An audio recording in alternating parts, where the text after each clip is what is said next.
ini kita mau belajar pilihan hidup atau mati. Kenapa Bapak Ibu yang terkasih? Karena cerita ini bicara begini.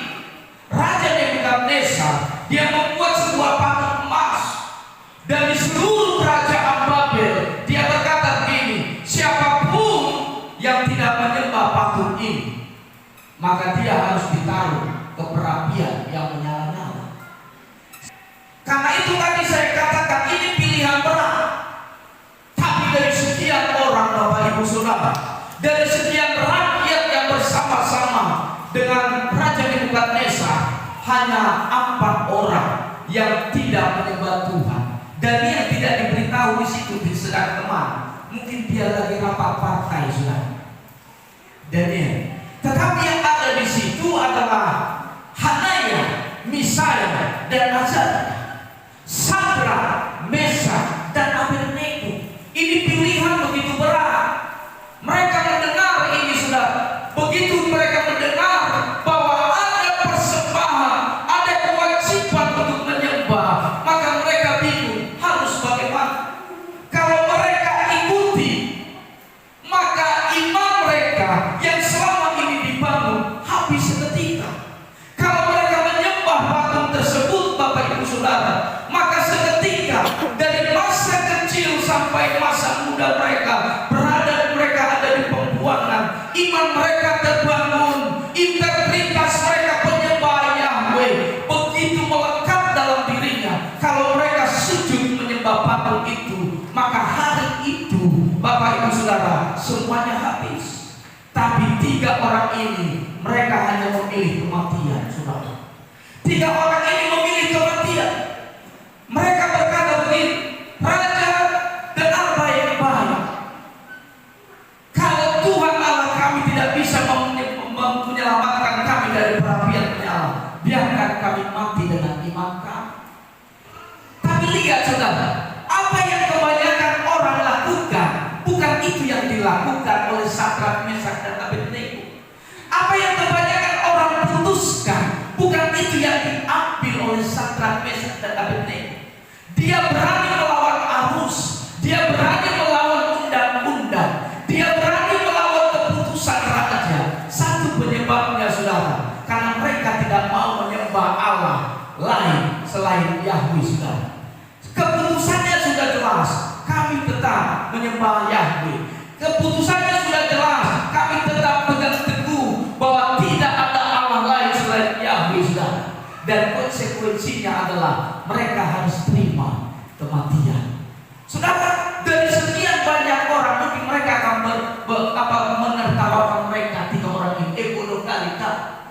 Dari sekian ribu orang rakyat, mungkin mereka akan berkata, hai Sadrak, Mesak, dan Abednego, ngapa kau ambil keputusan itu? Engkau akan mati, engkau akan binasa, dan namamu pasti dicoret dari kerajaan Babel. Orang akan berkata kepada mereka, inilah pembangkang raja. Tapi apa yang dikatakan mungkin oleh orang-orang Babel tidak mempengaruhi hatinya. Apa yang dikatakan oleh rakyat pada masa itu tidak menyurutkan langkahnya untuk ambil keputusan, biarkan kami mati dengan iman kami. Saudara, ini menjadi pembelajaran bagi kita. Ketika kita diperhadapkan dengan satu pilihan, kelihatannya itu baik dan menguntungkan, kelihatannya ini Bapak Ibu Saudara bisa membuat saya naik sampai setinggi-tingginya mungkin dalam kehidupan kita, maka mungkin kita pilih ke situ. Tapi ternyata ujung-ujungnya bukan di situ. Alkitab kita berkata apa? Ada jalan yang disangka orang lurus, tetapi ujungnya menuju kematian. Sadrak, Mesak, dan Abednego bukan melihat jalan yang disangka orang lurus, tapi mereka melihat jalan yang disangka orang kematian, tapi sebenarnya bukanlah kematian. Itu yang diambil oleh Sadrak, Mesak, dan Abednego, saudara. Sehingga Alkitab kita katakan, Bapak Ibu Saudara, Alkitab kita menyebutkan walaupun pilihannya adalah kematian, tapi sesungguhnya kematian itu menjadi promosi kehidupan. Alkitab kita dalam ayat 28 sampai ayat 30, ayat yang terakhir, saudara. Ketika Raja Nebukadnezar melihat Sadrak, Mesak, dan Abednego, dia tetap teguh, dan ketika dia dimasukkan ke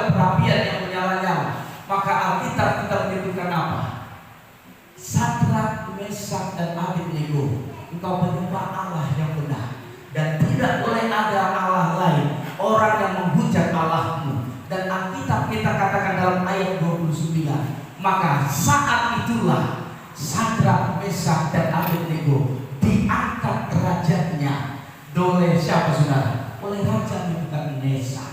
Artinya apa, saudara?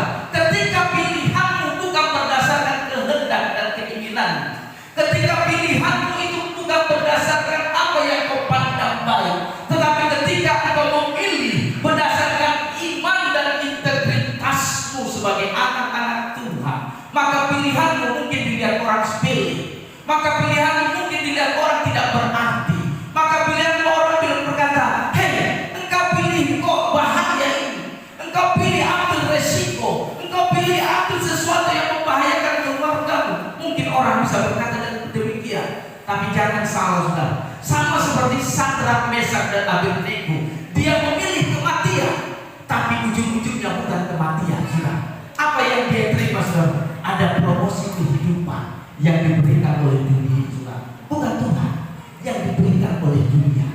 Alkitab kita menyebutkan apa? Sadrak, Mesak, dan Abednego